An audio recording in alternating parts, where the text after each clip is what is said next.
Hey everyone, and welcome to the live podcast with me, your host Manuel. And today we're talking about something that I know is affecting every single one of us right now. You know that feeling when you post something and then, be honest, you check it 5 times later to see how many likes you've got, and then 10 minutes later, and then you're on a meeting or having dinner with a family and you're half present because part of your brain is wondering if that post is doing well. Yeah, we're going there today. So are you tired of feeling like your worth is just a number on a screen? Because here's what I've noticed. In 2026, we are not just using social media anymore. The algorithm is in fact using us. It's quietly dictating our self-perceptions, shaping how we feel about ourselves based on metrics that, let's be real, mean absolutely nothing to the grand scheme of our lives. But here's the thing, this episode isn't about telling you to quit social media. I'm not going to sit here and preach about deleting your apps and going off grid. As you know, that's not realistic. And honestly, you know that it's not the solution. What we're going to be doing today is something much more powerful. We're going to we're going to reclaim your self-worth from these endless validation loops. We're going to talk about how to cultivate an intrinsic sense of purpose that the internet and all its algorithms simply cannot touch. Because I want you to imagine this. What if you could wake up tomorrow feeling genuinely confident, knowing your value isn't dependent on a fluctuating followers count? What if your sense of worth came from within you, not from a notification? And that's what we're going to be building on today. So grab your cup of coffee, get comfortable, and let's dive in.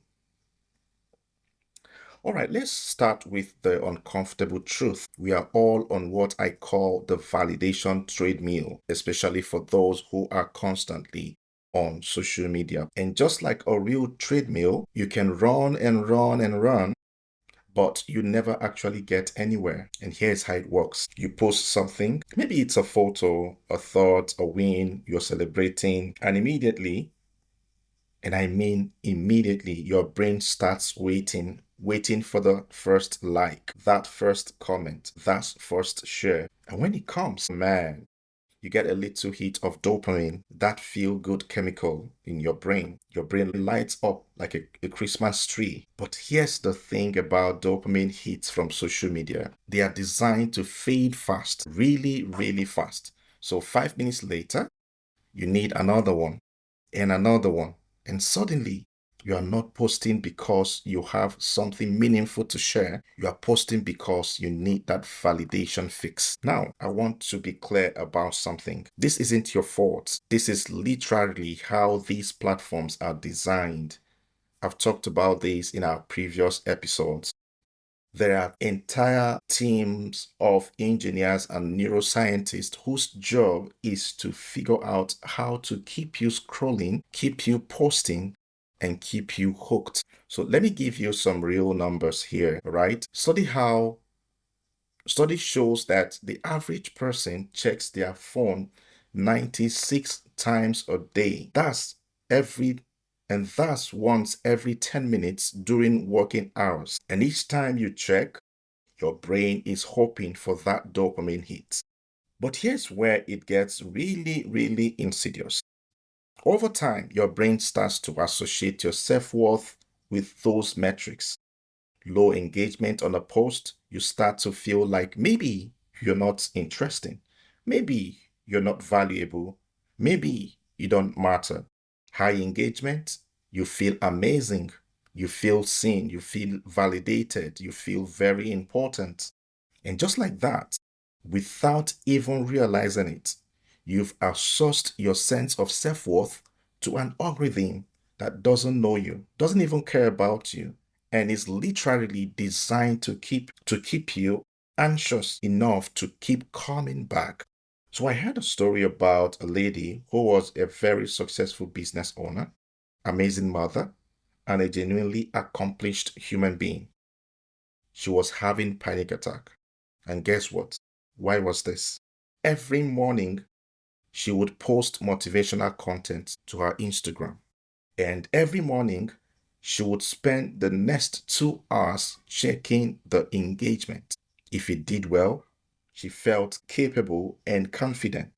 If it underperformed, she would spiral into self doubt about her entire business, her value as a coach, even her worth as a person. This woman was running a six-figure business. She had dozens of happy clients. She had transformed lives. But all of that felt less real to her than the number of likes on a post. That's the validation treadmill. You are running, but you're never getting anywhere except exhausted. So let's talk about what's actually happening when you look at social media. Because it's not a window into reality, it's a mirror, but it's a funhouse mirror. Everything's distorted, exaggerated, and designed to make you feel a certain way. In 2026, we're not just dealing with influencers anymore. We are dealing with AI generated content, perfectly created lives and highlights reels that are so polished they might as well be fictions. And let me also tell you, with the introduction of digital twins, you just see people pushing out content and polishing their lives and making it look as though your life don't matter anymore. That again. And here's the narrative that gets reinforced every day. Your worth is measured by your productivity, your aesthetic, your achievement, your body, your style, your success, and all of it. Better look. You scroll and you see someone who just launched their third business, someone who traveled to Bali while working remotely, someone who's in perfect shape with a perfect relationship and perfect kids, someone who seems to have it all figured out. And then your brain, your beautiful pattern seeking brain, starts making comparisons. Why aren't I that successful? Why doesn't my life look like that? What's wrong with me? But here's what you're not seeing. You're not seeing the hours of anxiety behind that business launch. You're not seeing the loneliness in that perfect Bali photo. You're not seeing the arguments, the self-doubt, the therapy sessions, the breakdowns. You are just seeing a 30-second highlight from someone's entire existence, and you're comparing that to your full, messy, complicated reality. Let me be brutally honest with you. I've been guilty of this too myself. I've seen another coach who seemed to be crushing it, and for a split second, I'm thinking, am I doing enough? Should I be doing what I'm doing right now? And then I have to remind myself, I don't know their full story. I don't know what they are struggling with. I don't know what they have, I don't know what they've sacrificed to get there. And more importantly, their path isn't my path. The digital mirror shows you everyone's best moment and asks you to compare it to your average Tuesday life. That's not fair. That's really, really not fair. And that's not a measure of your worth. All right, so here's where we turn the corner because understanding the problem is step one. But what we really need is a solution. And the solution starts with the truth. Authentic self-worth is an internal state, not an external achievement. I want you to listen to that again. That authentic self-worth is an internal state, not an external achievement. Your worth isn't something you earn, it's something you achieve. It's not something someone else grants you with a like or a comment or a promotion. Your worth is inherent. You have value simply because you exist. Full stop. Now I know that might sound like fluffy self-help talk, right? But stick with me because there's real power here. Here's what I mean when I said that. When you were born, you didn't have to do anything to be valuable. You didn't have to post anything, achieve anything, prove anything. You just were. And the people who loved you, They loved you for just existing, not for performing. And then somewhere along the way, we learned that we have to earn our worth. We have to prove we are valuable. We have to constantly demonstrate our usefulness. And then social media, that amplified that belief to an insane degree. So here's the work. You need to reconnect with your core value, not the value you create for others, not the value you provide through your work. I mean your intrinsic value as a human being. Here's something I want you to try this week. It's uncomfortable, but it's very powerful. So every morning, before you check your phone, I want you to sit with yourself for 5 minutes. Just you, no distractions. And I want you to ask yourself, who am I when no one is watching? What do I value when there's no audience? What brings joy to me when there is no one to impress? And I want you to write the answers down. Over time, you would start to notice something. The things that genuinely matter to you, the things that light you up from the inside, those things have nothing to do with likes, shares, or followers. Let me share a little story with you. Let me tell you about John. He was a content creator who had built decent following, about 50,000 people, but he was miserable. Every piece of content was crafted to go viral. Every post was calculated. And then his coach asked him, if you could create anything, I mean anything, with no algorithm to please and no audience to perform for, what would you make? And you know what he said? He said, I would make art. I would paint. So his coach challenged him and said, then do it. For 30 days, create for yourself. No posting, no sharing, just create. And this man, who hadn't touched a paintbrush in years, started painting every morning, and something shifted. He started to remember who he was before the metrics. He started to feel valuable again, not because of what he produced for others, but because he was honoring what mattered to him. Now, he still creates content, but it comes from a completely different place. It's authentic, it's true to him, and ironically, his engagement has never been better because people can feel the difference. All right, so now we get tactical because knowing all this is great. But if you don't change your actual behavior, nothing happens, nothing changes. And in 2026, we are not just dealing with regular algorithms anymore. We are dealing with AI-driven content that's specifically designed to trigger your comparison reflex, your FOMO, and that is the fear of missing out, your insecurities. And so you need digital boundaries that are AI resilient. And here's what I mean. First, you need to create your digital environment like your life depends on it, because it definitely does. Because honestly, your mental health does depend on it. So this is going to be crazy. It might sound so harsh, but this is what you need to do here. Unfollow anyone who makes you feel less than. I don't care if they're an industry leader. I don't care if everyone else follows them. If looking at their content makes you feel inadequate, simply click that button to unfollow them. And then you follow people who inspire you without making you feel small. Follow people who share their struggles, not just their wins. Follow people who feel real. And here's the key. You can also use AI for your advantage, because most platforms now let you tell the algorithm that you don't want to see some certain posts. You decide what you want to see. So use that feature. Actively train your feed to show you content that nourishes you, not content that depletes you. Then secondly, set boundaries with notifications. So what you need to do here is to turn them off. And I'm serious, all of them. Your phone should not be allowed to interrupt your life every 5 minutes to tell you someone liked your post.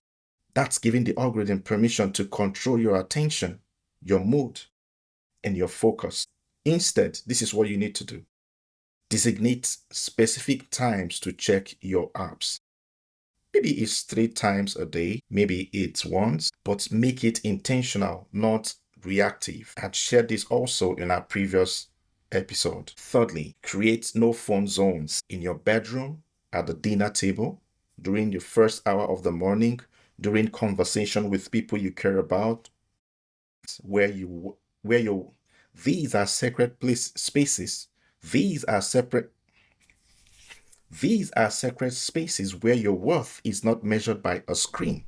They are spaces where you practice being present, being human, being enough just as you are. And here's the hard truth.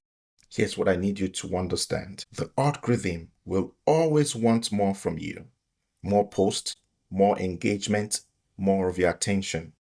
And if you're not intentional about protecting your mental space, the algorithm will absolutely colonize it. It will become the voice in your head that tells you you are not doing enough, you're not successful enough, you are not worthy enough. But when you set these boundaries, when you actively resist the algorithm's demand on your attention and set self-worth, you take back your power. Okay, we are coming into the home stretch here. And this is the part that matters most because everything we've talked about today in this episode, understanding the validation treadmill, deconstructing the digital mirror, reclaiming your intrinsic value, setting boundaries, all this is preparing you for this one thing. And that is living a life where your worth is defined by you, not by an algorithm. So let's get practical about what that actually looks like. First, you need to create your personal mission statement. This isn't about what you do at work. This isn't about your goal. This is about who you are at your core and what matters to you. And I'm going to give you mine. Here's my own statement. I exist to help people recognize their inherent worth and live in full expression of who they truly are. That's my mission statement. And that mission statement, it has nothing to do with how many podcast downloads I get. It has nothing to do with my social media following. It's about the impact I have on real people in real conversation.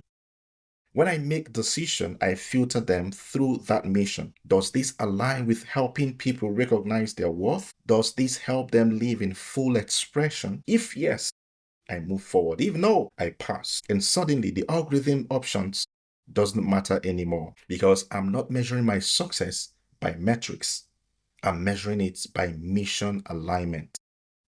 So it's your turn. What's your mission? Who are you when you strip away all the performance, all the facade, all the metrics, all the external validation? Who are you? Write it down. Make it real. Let it be your compass. And then secondly, cultivate real world experiences. And here's a radical idea I want to give you. You do things that can't be posted. Have a conversation that's too deep and personal to share. Create something that's just for you. Have an experience that exists only in your memory, not on your feed.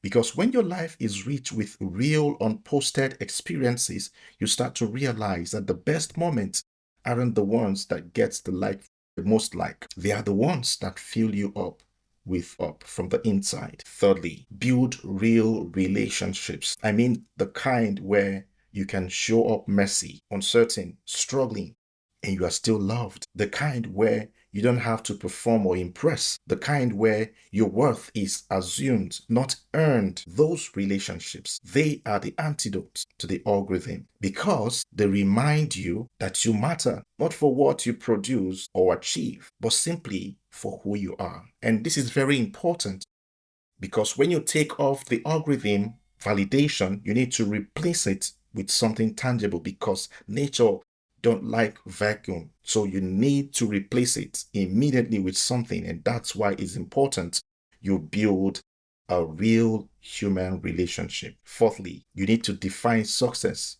on your own terms. Not society terms, not the algorithm terms, not the influencers terms. I mean your terms. What does success actually mean to you? What does happiness look like for you? What does a life well lived feel like for you? And here's the kicker. it probably doesn't look like the highlight reel you're comparing yourself to. Maybe success for you is having deep relationships. Maybe it's creative freedom. Maybe it's peace of mind. Maybe it's making a difference in one person's life at a time. Whatever it is, own it, claim it, and stop letting an algorithm tell you it's not enough. So here we are. We've talked about a lot today. We've covered a lot today. And I know this isn't an easy work. Reclaiming your self-worth from the algorithm, it's countercultural. It's swimming against the current tide. It's choosing to opt out of a system that desperately wants you to stay plugged in. But here's what I know for sure. You are valuable. Not because of what you post, not because of how many people follow you, not because of what you achieve or produce or create. You are valuable because you are you. You are a human being with thoughts and feelings and experiences and wisdom and a perspective that no one else has. Algorithm can't, the algorithm can't measure that. It doesn't even try. So stop giving the power to it for it. So here's my challenge to you. And here's what I want you to do this week. Take a 48-hour break from checking your metrics. Don't look at likes, comments, shares, accounts, nothing. And during these 48 hours, I want you to do something that reminds you of who you are apart from all of that. Paint, write, have have a deep conversation. Go for a walk in the nature. Create something with no intention of sharing it. And notice how you feel. Notice if you feel lighter. Notice if you feel more present. Notice if you remember what it's like to be you without performing. Notice what it looks like to just be. Because that's your authentic self-worth. That's the you that exists beyond the algorithm. That's you. That's who you're fighting to protect. And that person is worth protecting. All right. Thank you for being here with me today on this podcast. If this podcast resonated with you, I would love to hear about it. Not because I need the validation, but because I genuinely want to know how this is landing with you. Send me a message, share your experience, tell me about your 48 hours experiment. And remember, you can share this with people around you to also help them. And know this, you are enough. You've always been enough and you will always be enough. The algorithm doesn't get to decide that for you. And until I come your way in our next episode, keep living in full expression.